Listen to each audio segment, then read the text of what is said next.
요한복음 21장 7절부터입니다. 신약성경 184페이지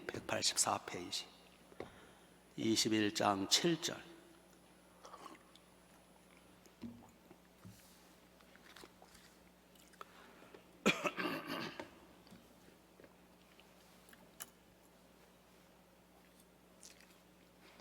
(7절을) 제가 읽습니다. 예수께서 사랑하시는 그 제자가 베드로에게 이르되 주님이시라 하니 시몬 베드로가 벗고 있다가 주님이라 하는 말을 듣고 겉옷을 두른 후에 바다로 뛰어내리더라.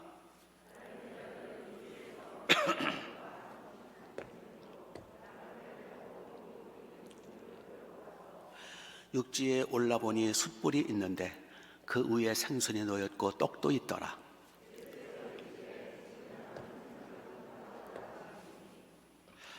예수께서 이르시되 시몬 베드로가 올라가서 그물을 육지에 끌어올리니 가득히 찬 큰 물고기가 153마리라.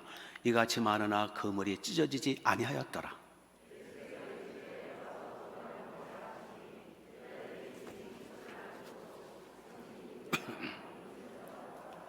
예수께서 가셔서 떡을 가져다가 그들에게 주시고 생선도 그와 같이 하시니라.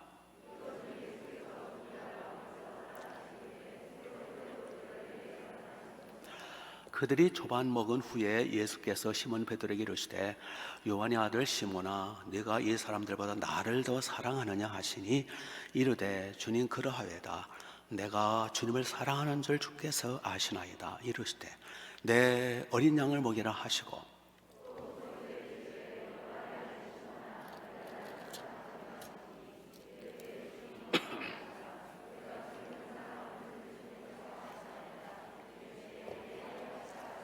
같이 세 번째 이르시되 요한의 아들 시몬아 내가 나를 사랑하느냐 하시니 주께서 세 번째 내가 나를 사랑하느냐 하심으로 베드로가 근심하여 이르되 주님 모든 것을 아시오매 내가 주님을 사랑하는 줄을 주께서 아시나이다.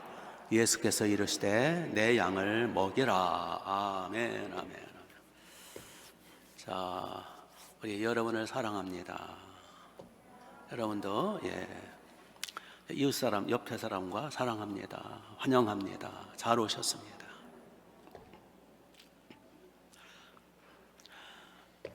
옛날에는 이런 거 못했는데 저도 이제 조금 되네요. 자꾸 하니까 되네요. 그렇죠? 너무 제가 쑥스러움을 많이 타가지고 못했는데. 자, 오늘 제목을 따라서 해보시죠. 치유하시는 주님. 한 부인이 있었는데요. 부족함이 없는 좋은 남편, 자녀들도 잘 자라주고 있고 부유하고 풍족하고 남부럽지 않은 그러한 가정이었는데 근데 이 부인은 3번이나 자살을 시도를 해요. 인생이 허무해서 살고 싶지 않다는 거예요. 왜 살아야 되는지를 모르겠대요. 나 같은 여자는 살아야 할 이유가 없고 가치도 없더라고. 일종의 이제 우울증 비슷한 거겠죠.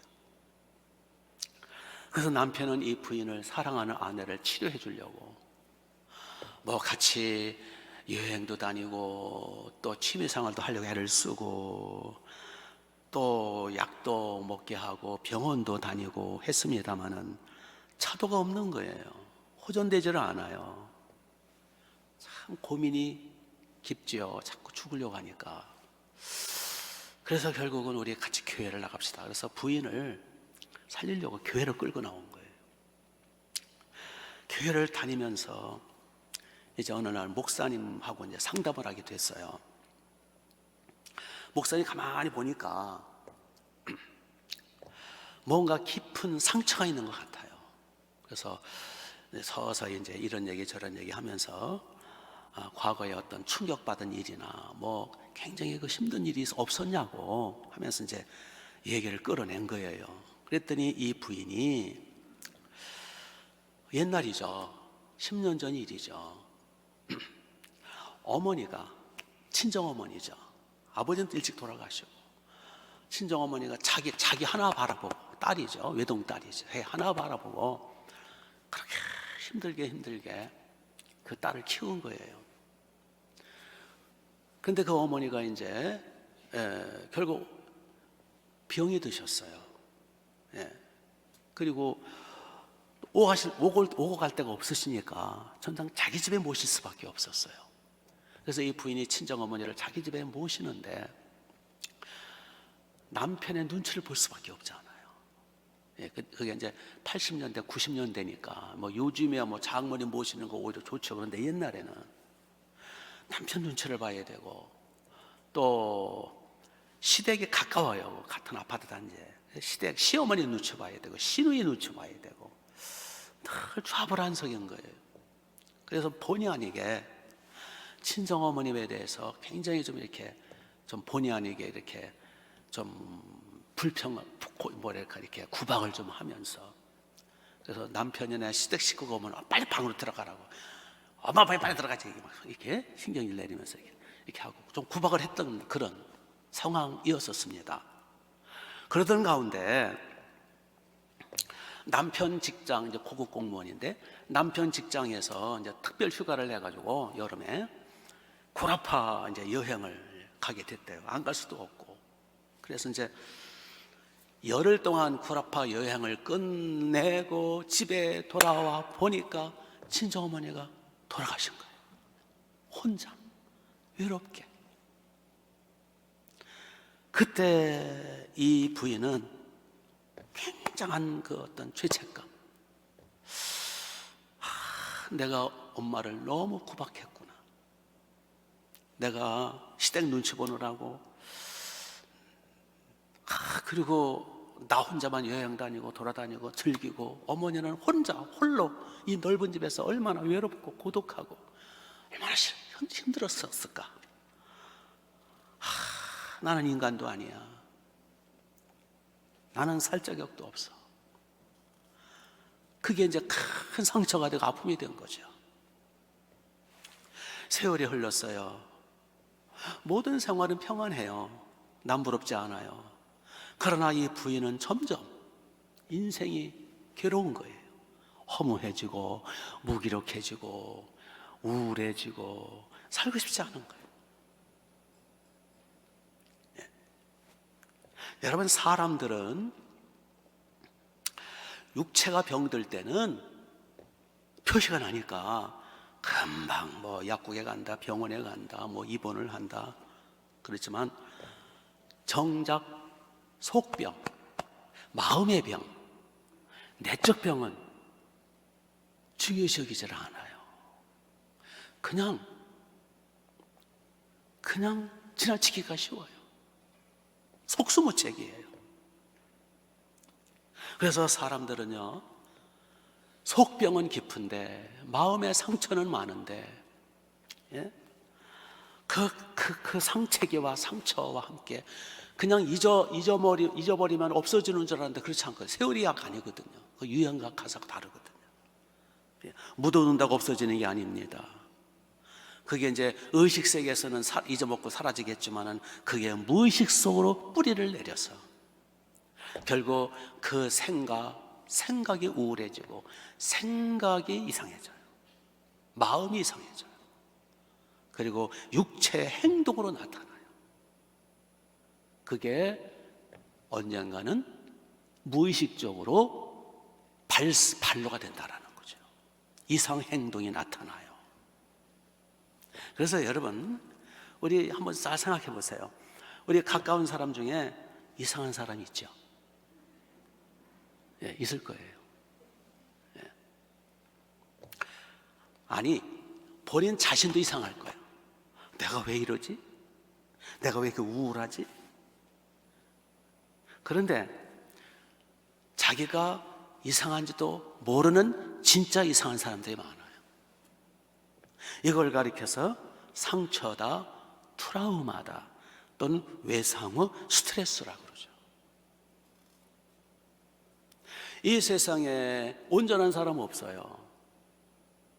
다 크든 작든 상처가 있어요. 이 본문에 그 상처 때문에 사람이 이상한 행동이 나타나는 거예요. 본문에 상처받아 이상한 행동을 하는 한 사람이 있어요. 그 사람이 베드로. 자, 보세요. 지금 베드로가 중심이 돼가지고 이제 3년 반 동안 예수님 따랐다가 이제는 그냥 차버리고 예수님 돌아가셨으니까 우리 고향으로 다시 돌아가자. 그래서 갈릴리 바다로 다시 왔어요. 먹고 살아야 되니까. 그래서 이제 배를 띄워서 고기를 잡는데 새벽녘이 됐어요. 아직 날이 새지 않은 어둑어둑한 새벽녘이 됐는데 갑자기 그 사도 요한이 주님이시다 그러는 거예요. 베드로가 딱 보니까 세상에 부활하신 주님이 그 주님이 이 주님이에요. 죽으시던 전에 그 주님이 똑같이 죽으신 이후 부활하신 주님이 나타나신 거예요. 갈릴리 바닷가에. 그러자 여러분 얼마나 반갑기도 하고 참 놀랍기도 하고 너무너무 그거 참 희한한 마음이잖아요. 그럴 때 다른 제자들은 우리 고기고 나발이고 빨리 집어치고 빨리 바닷가로 가자, 주님 만나러 가자. 그래서 이제 다시 노를 저어가지고 다시 이제 바닷가로 와서 주님을 만나러 상륙을 하러 가는데 베드로는 이상한 행동을 해요. 무슨 이상한 행동을 하냐면 7절 끝에 보시면 주님이시다 라는 말을 듣고 베드로가 벗고 있다가 겉옷을 걸치고는 바로 어떻게 해요? 바다로 어떻게 해요? 뛰어내리더라. 지금 해수욕할 상황이 아니거든요. 뜨거운 여름날 대낮이 아니에요. 지금 새벽 5시, 6시 추운 때예요. 해 뜨기 전에 제일 춥거든요. 그 추운 파도가 있는 바다로 뛰어내리는 거예요. 여러분 이상하지 않아요, 베드로? 뭐 잘못 먹었나? 지금 베드로는 바다로 주님이시다 그러니까 주님이시고 얼른 바다로 뛰어내려가지고 헤엄쳐가는 거예요. 다른 제자들은 정상이야. 베드로는 지금 이상한 행동을 하는 거예요. 그래서 베드로가 이제 푹푹거리면서 이제 헤엄쳐가지고 상륙을 해서 예수님 앞에 나타났을 때는 어떤 모습이었을까? 물에 빠진 생쥐꼴이죠. 온 몸이 물에 젖어가지고 추우니까 또 오들오들 떨겠죠. 자, 베드로가 왜 이러한 과한 행동을, 이러한 그 어떠한 과잉 반응, 유난을 떨고 호들갑을 떨면서 왜 이렇게 주님 앞에 나타났을까요? 왜 그럴까요? 뭔가 캥기는 게 있는 거예요. 그렇죠?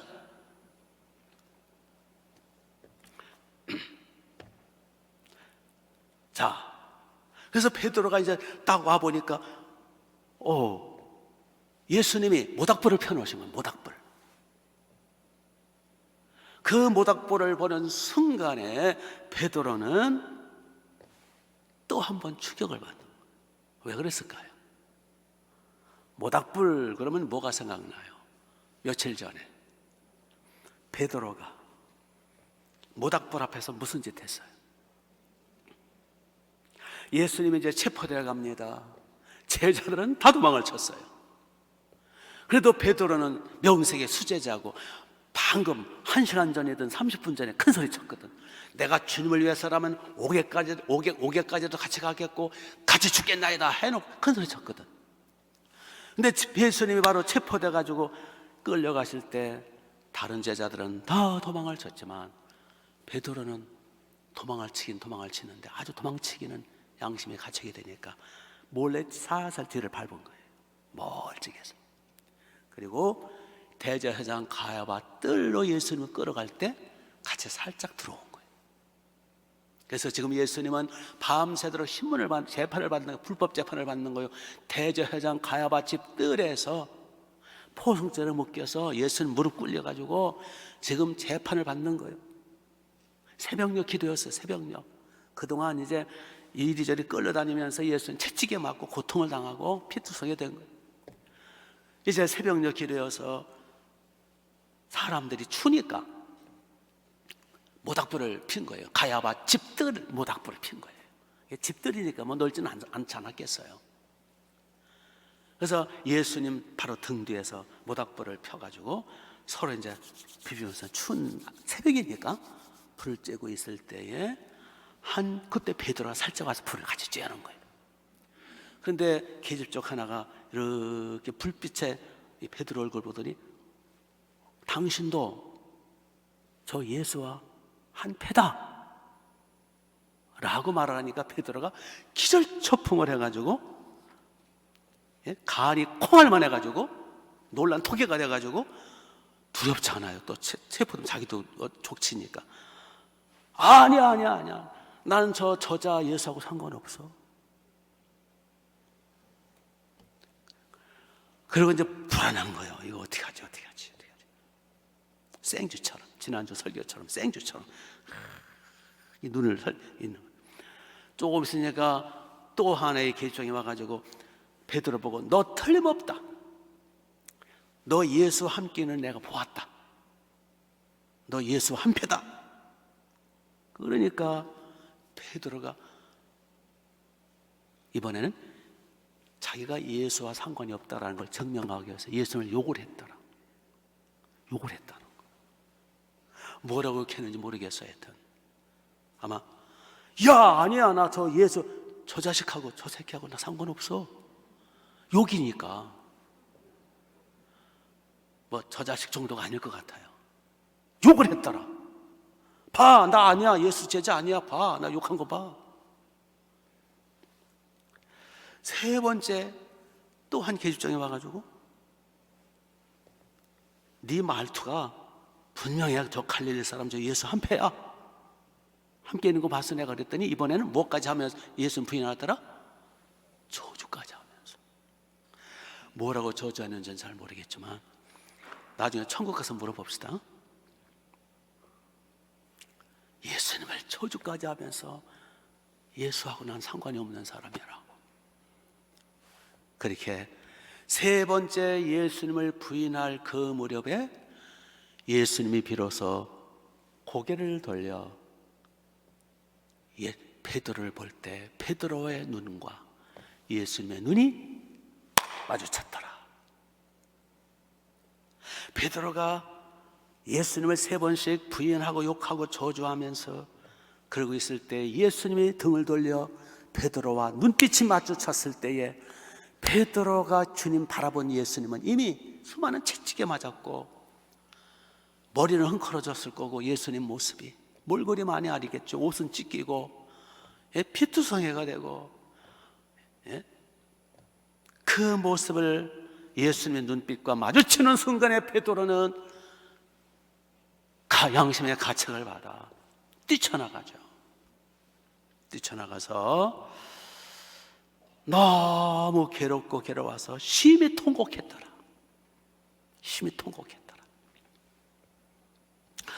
지금 내가 무슨 짓을 한 거야?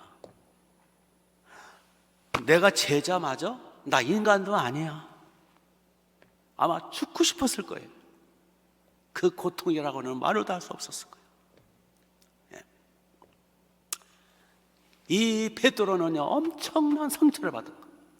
예수님께도 엄청난 상처를 드렸을 뿐만 아니라 본인 자신이 용납할 수 없는 비굴한 짓을 한 거예요. 비참한 나쁜 놈이에요. 그는 가슴을 쥐어 뜯으면서 몸부림쳤을 거예요. 나같이 비겁한 놈이 어디 있을까? 나같이 비겁하고 나같이 비굴하고 배은망덕하고 나는 배신자야. 나는 예수님의 제자라고 할 수가 없어. 나는 사람도 아니야. 나는 살 자격도 없어. 아마 가슴을 쥐어뜯었을 거예요. 결국 예수님은 십자가에서 비참하고 처참하게 우리의 죄값으로 돌아가셨고 이제 모든 건 끝나버렸어요. 지금 베드로는 자괴감, 자책감, 절망감, 가지가지 회의감, 몸부림치고 있었을 거예요. 이 베드로 이대로 버려두면 이 베드로는 폐인이 돼버려요. 평생 눌려 살 거예요. 그 트라우마, 이 상처를 내버려두면 베드로는 그야말로 회복 불가능한, 그래서 결국은 알코올 중독이나 결국은 여러 가지 신성한 모습으로 살 수밖에 없을 거예요. 우리도 지금까지 살아오면서 작든 크든 상처가 있을 거예요. 아픔이 있을 거예요. 이 세상에 살면서 상처 없는 사람 없어요. 어느 시인은 그러더라고요. 스치는 바람에도 나는 상처를 받는다.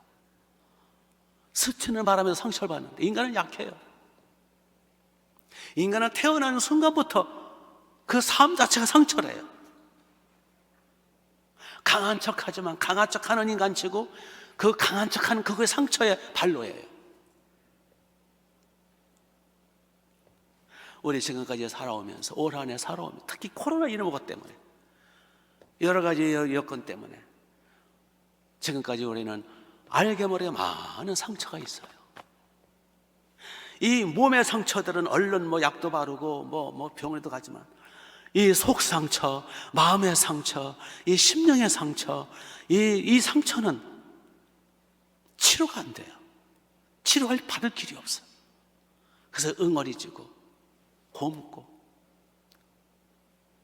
우리의 실수, 우리의 범죄, 우리의 모든 상처들, 상처 주고 상처받고 이런 모든 상처기들, 서운한 것들, 억울한 것들, 원통한 것들, 한 맺힌 것들, 멍드는 것, 찢긴 것, 여러 가지 아픈 것들.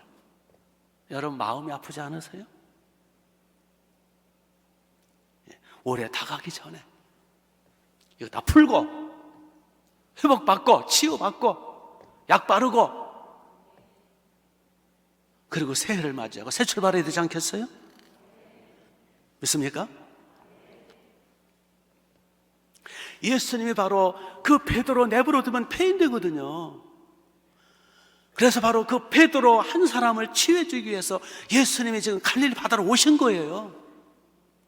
그래가지고 오늘 말씀 전체가 베드로를 향한 집중적인 말씀이에요. 다른 제자도 많았지만 여기 오늘은 베드로를 향한 집중 치유 역사를 주님의 손길을 볼 수 있는 거예요. 예수님은 베드로를 치유해 주시고 회복시키러 오셨어요. 그게 벌써 이미 베드로는 병이 벌써 깊어지기 시작하는 거예요. 이상한 행동이 나타나잖아요. 주님이시다 그러니까 좀 같이 그러면 빨리 갑세 그래가지고 노조 오면 되는데 왜 뛰어내려? 여기 추운 데를, 이 바보야. 이 과잉 행동, 과잉 반응, 과잉 친절, 과잉 행동, 이상한 행동, 이거 상처 때문에 그런 거예요. 결벽증, 강박증, 우울증, 심한 열등의식, 여러 가지 이상해. 혹시 여러분 중에 이상한 행동을 하면 그게 이해를 하시면 돼. 뭔가 트라우마가 있구나. 버럭 화를 내요. 그럼 나도 버럭같이 화를 내지 마시고 상대방이 버럭 화를 내면 그냥 뭔가 트라우마가 있구나 이렇게 이해를 해 주시라고요. 어디다 대고 큰 소리 혈기야 그러지 마시고 같이 싸우지 마시고.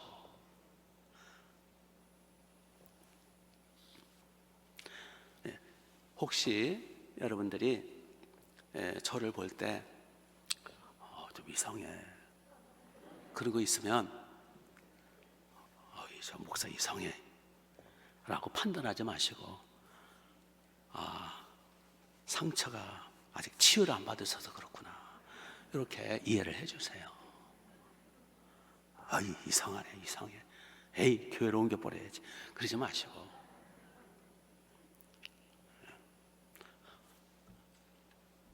이상해. 아이, 참 이상해. 너는 안 이상하냐? 너는 더 이상하다. 상처 없는 사람 없다, 그 얘기입니다, 지금. 믿습니까?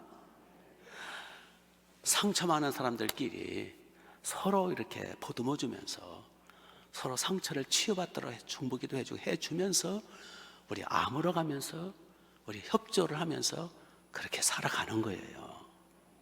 예. 누가 말이 많아요. 그 사람만 아우 시끄러워. 상처 때문에 그런 거예요. 그냥 내버려 둬요. 어떤 사람은 또 반대야. 너무 말이 없어. 도대체가 한나절 같이 있어도 말을 안 해. 말을 입 떴다가 뭐 하는지 말을 안 해. 말을. 아우 답답 속 터져. 아이, 너무 그러지 말고 상처 때문에 그런 거예요. 예? 어떤 대꾸도 안 하고 어떤 사람은 인사도 안 받아. 눈이 나빠서 못 받든지 아니면 상처 때문에 인사를 안 받는 거야. 그걸 가지고 여기서 인사도 안 받아. 나도 인사 하나 봐라. 그러지 마시고. 그렇죠? 예. 어떤 사람은 너무너무 화를 잘 내. 딱 하면 화를 내고 그냥 혈기 부리고 화덩어리야, 화덩어리. 저거 나를 무시하는 건 뭐야? 그러지 마시고, 뭔가 말 못할 상처가 있나 보다. 따라서 해보세요. 마음이 아픈가 보다. 마음이 아프면 그게 나도 모르게 여러 가지로 그렇게 드러나요. 증상이, 이상한 증상이 나타나요. 그럴 때는 마음이 아픈가 보다. 따라서 해보세요. 마음이 아픈가 보다. 예. 혹시 여러분이 누구한테 자꾸 당신 왜 이상하냐고, 당신 왜 그래, 이상해, 당신 뭐 잘못 먹었어, 그러면은 따라서 해보세요. 저 마음이 아파서 그래요. 예. 마음 안 아픈 사람은 어디 있어요? 다 정도 차이만 있을 뿐이지. 그렇지 않아요? 치유받으면 되는 거예요. 예.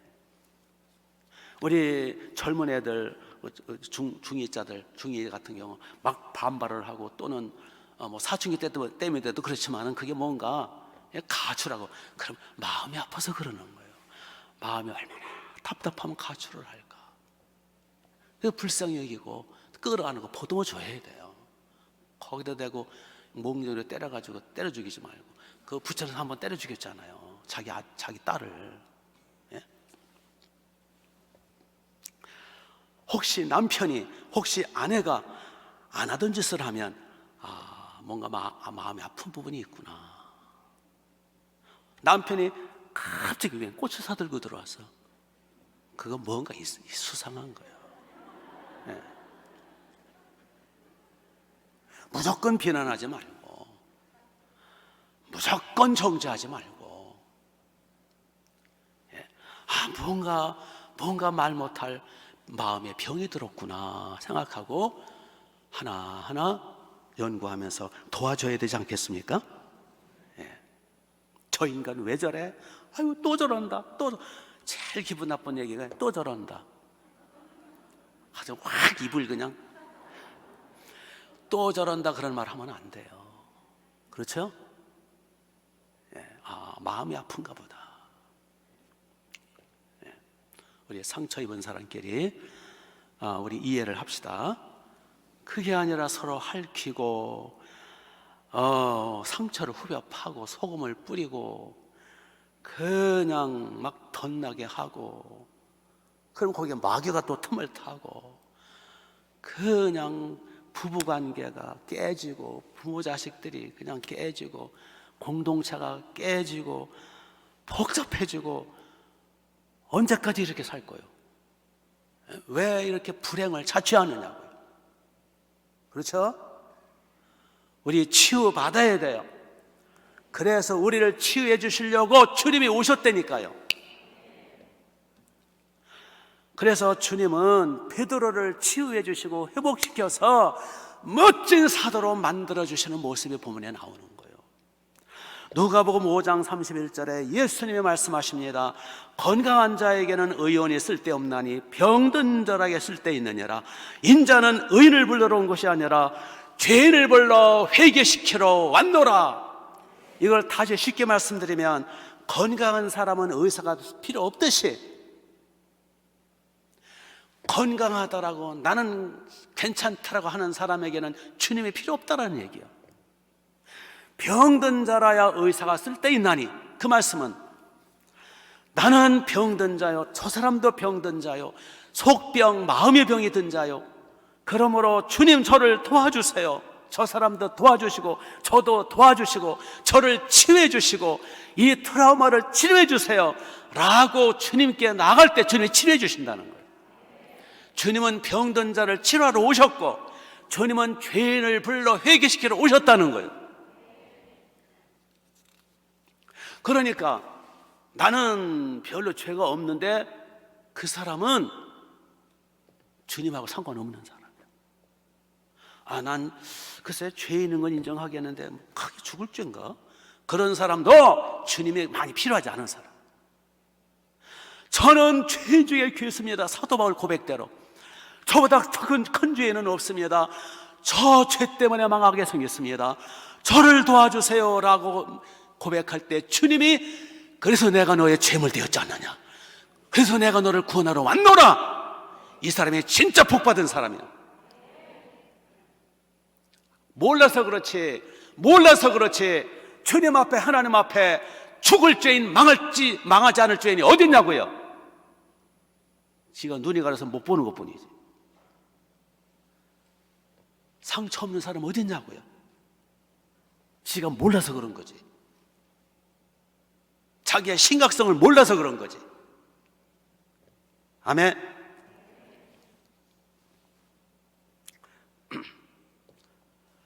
베드로가 이제 바닷가에 딱 올라온 거예요. 막 생쥐거리 돼가지고, 물에 빠진 생쥐거리 돼가지고, 아이고 참 춥겠다 베드로. 아이고 바보 같아, 이렇게 추워가지고 돌돌돌 떨면서 이제 올라와서 보니까 주님은 모닥불을 펴놓으신 거예요. 모닥불을 보는 순간에 베드로는 또 아이고 하고 절망할 수밖에 없었어요. 왜요? 모닥불을 보는 순간에 뭐가 떠오르니까. 지금까지는 그냥 무의식 속에만, 무의식 그 예수님 저주한 거, 욕한 것이 무의식적으로 내려앉아가지고 그냥 의식적으로는 그냥 생각 없이 그냥 자기도 모르게 이상한 행동을 했지만, 모닥불을 보는 순간에 의식이 떠오르는 거예요.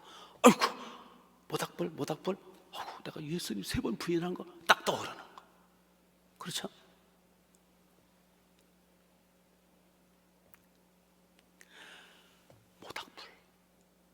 모닥불의 상처, 모닥불의 아픔. 그리고 시간대도 똑같아. 새벽, 그때도 새벽, 이때도 새벽.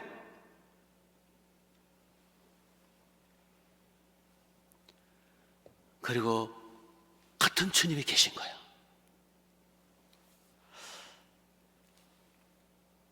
그러니까 주님은 그대로 재현해 놓으신 거예요. 재현.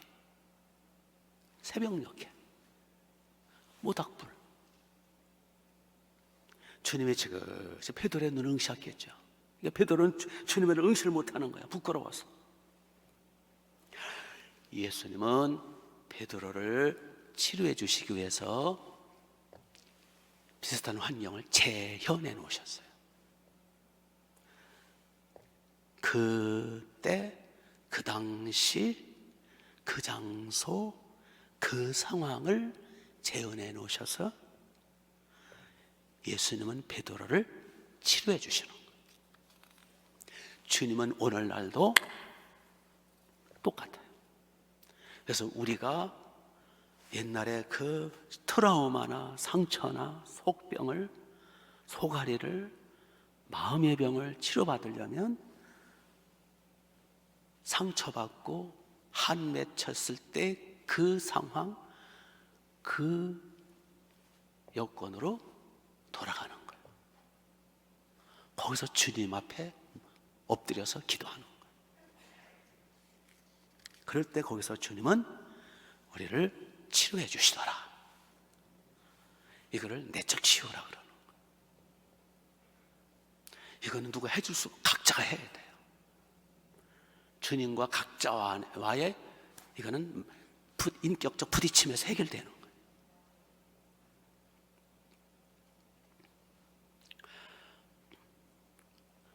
이렇게 해서 이제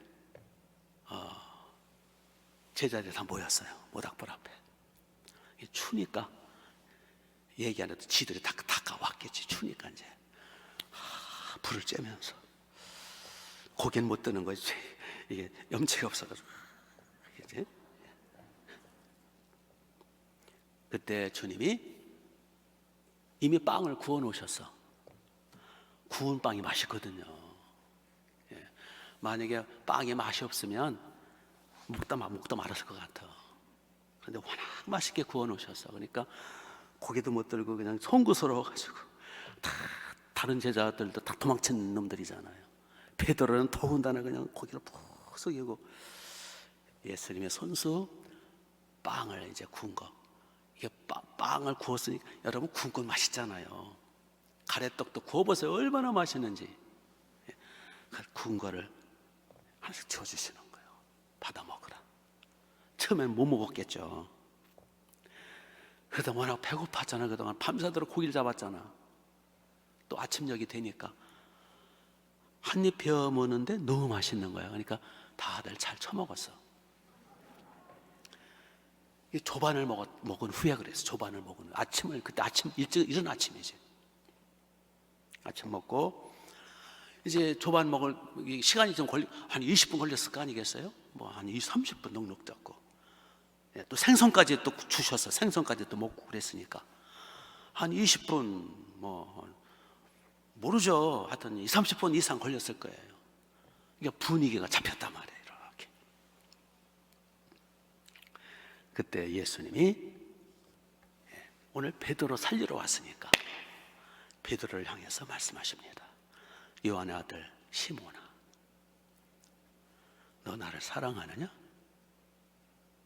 네. 예수님은 치유자세요. 심리학자세요. 저 같으면 베드로 너 일로 와봐. 너 이 자식, 나 눈 똑바로 봐. 너 말이야, 나 욕까지 했지 너. 뭐? 네가 인간이냐? 기심을 탁 그냥 조인트를 까버리고.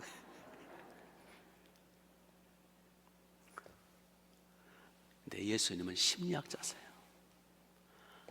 너 나를 사랑하는 거 맞냐? 사랑하느냐? 그러니까 베드로가 기어들어가는 목소리로 주께서 하시나이다. 제가 주를 사랑하는 거 주께서 하시나이다. 그럴 때 내 양을 먹여라. 그건 무슨 뜻이에요? 사랑한다고 했으니까 됐다. 사랑하면 됐다. 너 나를 욕하고 뭐 저주하고 아니야. 사랑하면 됐어. 내가 너를 용서한다. 그래도 고개를 못 들고 있는데 두 번째로 예수님이 요한의 아들 시몬아, 너 나를 사랑하느냐? 예, 제가 주님을 사랑하는 줄 주께서 하시나이다. 내 양을 먹여라. 그건 무슨 뜻이에요? 내가 너를 제자로 회복시켜 준다 그 뜻이에요. 내 양을 먹여라. 내가 너를 제자로 다시 인정하는 거야. 세 번째, 조금 있다가 또 세 번째로. 그러니까 여러분 아이들 야단 칠 때도요, 심리적으로 야단을 쳐야 돼요. 오자마자 타고 치고 그냥 이 쥐새끼도요 피할 길을 보고 쫓아야 돼요. 한 번은요 제가 옛날 그 미화 연립이라는 아파트가 있었어요. 거기 미화 연립이죠. 연립에 사는데 주먹만한 쥐가 그 구석에 있더라고요. 도망치지도 않고 쥐약을 먹었나? 왜 비실비실하게. 제가 이제 그래서 이게 우리 같은 공동 아파트니까 쥐를 내쫓아야 되잖아요. 그래서 비실비실하고 있으니까 제가 발로, 야 빨리 도망가. 오른발로 이렇게 탁 차려고 했더니 확 달려드는 거예요. 그래서 쥐새끼도 그런 속담 있잖아요. 쥐새끼도 막다른 골망에서는 달려든다. 그런 속담이 있는데 제가 놀라서 기절할 뻔했어요. 비실비실 쥐약 먹어서 비실비실 하기 때문에 빨리 이제 저기 내려가서 도망치라고, 저 바깥으로 도망치라고. 야 빨리 내려가. 확 달려 들어가지고 제가 뒤로 넘어질 뻔했어요. 그러니까 부부싸움 할 때도, 자녀 야단칠 때도, 누구 이렇게 싸울 때도 그렇게 달려들면 오히려 내가 당해요. 그러지 마시고 예수님처럼 먼저는 모닥불을 피워놓으세요.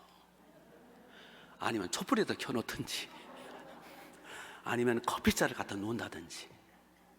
그리고 실컷 먹이는 거예요. 실컷 먼저 먹여야, 따뜻한 거 먹이라니까. 사람이 배고프면 더 신경질 난대요. 그래서 옛날에 밥 먹고 갑시다 그런 거 있었죠? 그거 딱 맞는 얘기예요. 그거. 먼저 따뜻하게 먹이는 거예요. 예수님 따뜻한 그 모닥불에서 많이 실컷 먹였잖아요. 생선도 주고. 그래서 마음문이 열릴 때 이제 그때도 막 그냥 조인트 가고 그러지 마시고, 그 중심은 나를 사랑하느냐? 그러면 됐다. 내가 너를 용서한다. 두 번째, 내가 너를 제자로 인정한다. 세 번째로 예수님께서 요한의 아들 시몬아, 너 나를 사랑하느냐? 그때 베드로가 근심하여 이르되. 세 번째, 자꾸 예수님 왜 이러셔? 예, 그때는 이제 이게 고개를 빳빳이 들었을 것 같아요. 이렇게. 주님 왜 그러세요? 저 주님 사랑하는 거 주께서 하시나이다. 그때 내 양을 먹여라. 내가 너한테 사명을 준다. 사명을 회복시켜 주시는 거예요. 여러분, 왜 세 번일까요? 예? 왜 세 번씩이나 그러시죠? 모닥불에서 며칠 전에 모닥불에서 세 번이나 예수님 욕하고 부인했잖아요. 그러니까 세 번 다짐해서 치유해 주시는 거예요. 이게 주님의 치유 과정이라니까요.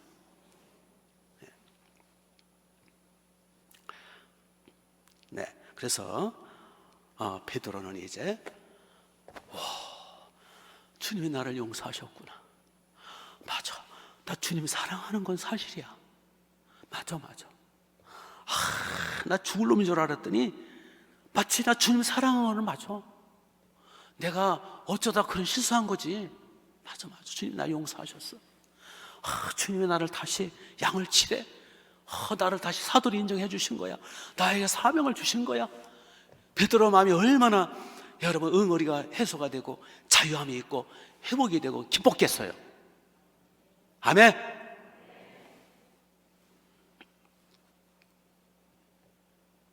그렇게 해서 예수님은 베드로를 치유해 주시고 회복시켜 주시고, 이제 베드로는 드디어 오순절날 성령 받으면서 세계적인 지도자가 되는 거예요.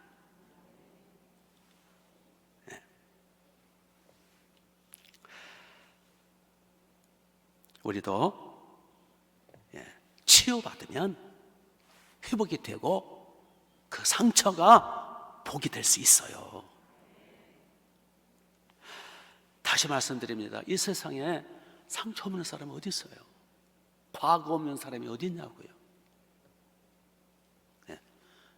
옆 사람에게 인사하세요. 저 과거 많은 사람입니다. 당신은 더 많을 겁니다. 과거 없는 사람 어디 있고, 상처 없는 사람 어디 있고, 트라우마 없는 사람 어디 있고, 뭐 좀 정도 차이 있겠지만 다 거기서 거기지. 도찐 개찐이지. 그러나 그 상처를 치료받지 못하면 불행에 빠지는 거예요. 상처를, 그 마음의 병을, 속병을 치료받지 못하면요 부부관계가 힘들어요. 평생 왼수로 살지요. 친구 관계가 그렇게 불편해요. 진실한 친구가 없어요. 그래가지고 특히 공동체, 회사는 물론이고 이 교회 공동체를 파괴해요. 그 상처 때문에. 그 상처 속에 마귀가 들어가가지고 사탄은 귀신은요 상처를 파먹고 살거든. 본인도 불행해요. 우울에다가 결벽증에다가 가지가지 방황에다가 허무함에다가 그 많은 증상들이 나타나잖아요. 지금 증상이 지금 많아요. 지금 우울해가지고 그게 증상이에요. 그게 상처에 있는 증상. 판단하고 비판하고 정죄하고 공격하고 그거 정상이에요. 그거 아주 사람을 가만 안 두고 계속 비판하고 판단하고 혼자 살다가 저는 더 나쁜 놈이면서 그렇잖아요. 그러니까 상처를 치유받지 못하면 본인도 불행하고 공동체도 깨뜨리고 가정생활, 직장생활, 교회생활 엉망으로 만들어. 그 인간 때문에. 그래서 치유받으라는 거예요. 의인인 척하지 말고.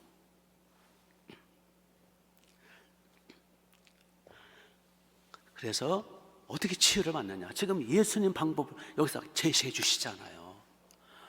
이건 각자가 주님이 치료해 주시니까. 이거는 뭐 약 먹어도 그때뿐이고 뭐 여행 갔다 와도 그때뿐이고, 근본 치료는 나를 창조하신 하나님, 나를 구원하신 주님 이외에는 나를 치료해 줄 분이 없어요. 그래서 예수님 수고하고 무거운 짐진 자들아 다 내게로 오라, 내가 너희를 쉬게 하리라. 거기 쉬게 한다라는 거는 치유해 주시겠다 그거죠. 수고하고 무거운 짐이 여러 가지 수고하고 무거운 죄짐도 있고 여러 가지 짐도 있지만은 그게 병이 참 짐 중에 한 짐이죠. 가슴앓이, 속병, 마음의 병, 이게 진짜 수고하고 무거운 짐이에요. 다 내게로 오라는 거예요. 내가 너를 쉬게 치유해 주겠다는 거예요.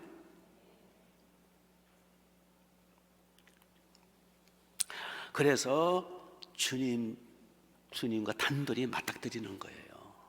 여기 이제 예수님과 베드로가 두 분이 이제 맞닥뜨렸듯이, 그래서 깊이 기도하면서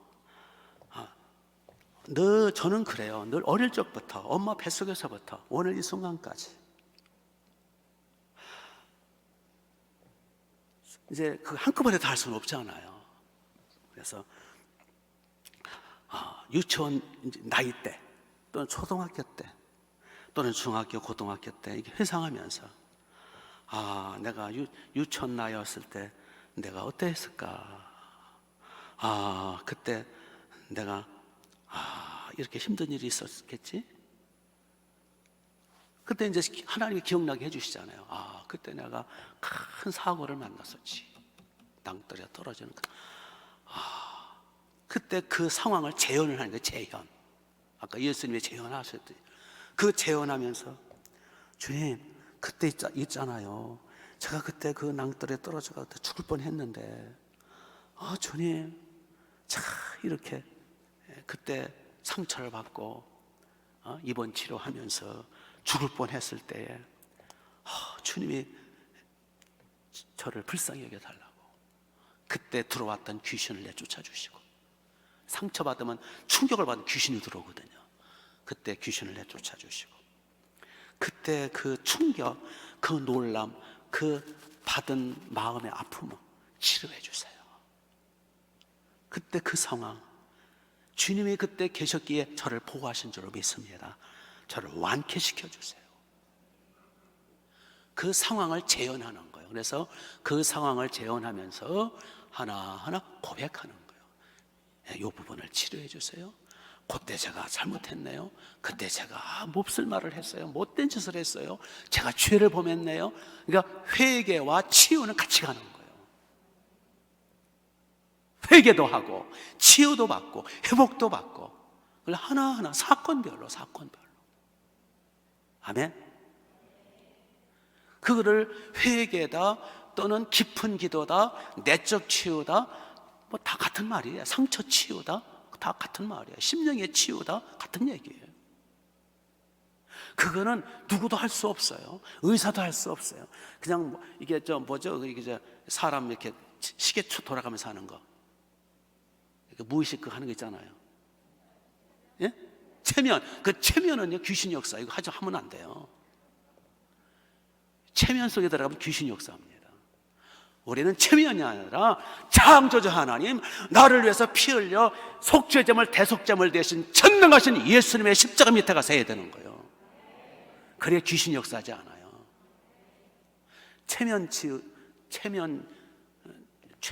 치유도요, 치료가 어느 정도 있을 수 있어요. 왜냐하면 심리적인 게 있기 때문에. 그러나 귀신이 역사합니다. 그거 위험한 겁니다. 여러분 체면 걸려고 그러면 딱 거절하셔야 돼요. 우리는 창조주 하나님, 전능하신 주님의 보혈 의지에서 해야 정확하게 되는 거예요. 그러면 성령이 역사하시는 거예요. 이렇게 해서 베드로가 이제 치유를 받았어요. 예. 상처가 치유받으면은요, 그 상처가 재산이 돼요. 재산. 영국 격언에 상처가 별이 된다라는 말이 있대요. 그래서 이제 그 바닷가를 지나다 보면 용연향이라는 물체가 있다며. 용연향. 그러니까 바닷가 갈 때 그냥 다니지 마시고 뭐가 이상한 거 있으면 바닷가에 그 용연향이 아닐까 하면, 용연향을 발견하면 그 수지 맞는 거래. 그 비싸대요. 그 용연향이 뭐냐면은, 이 고래가 상처를 받으면 그 상처를 이기고 싸매기 위해서 고래 몸속에서 진액이 이렇게 나온대요. 진액이 그 나무에서 송진이 나오듯이 그 진액이 나와가지고 상처를 싸매면서 그 진액이 뭉쳐서 크게 커져가지고 그게 떨어져 나오면 그게 용연향이 된대요. 이게 고래 상처를 싸매는 진액이죠. 그 향기가 굉장하대요. 그게 굉장히 비싸답니다. 예, 용연향 잘 들어보세요. 바로 우리에게 상처가 있고 아픔이 있고 마음의 병이 있잖아요. 그거를 예수님의 피로, 성령의 진액으로 치유받으면 그 상처와 트라우마와 아픔이, 그것이 나에게 재산이 되고, 그게 향기가 되고, 그게 보배가 되는 거예요. 그래서 상처를 싸매고 치유받은 사람은 그릇이 커져요. 인격의 향기가 나타나요. 어떤 사람은요,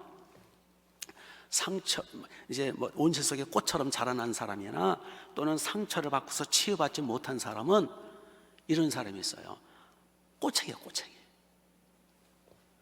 이해력이 없어, 이해력이. 전혀 이해를 못해. 누구도 어떻고 저도 잘못하면 다 이해력이. 이런 사람은요, 자기도 고생스럽고 자기 인생을 괴롭히는 거예요.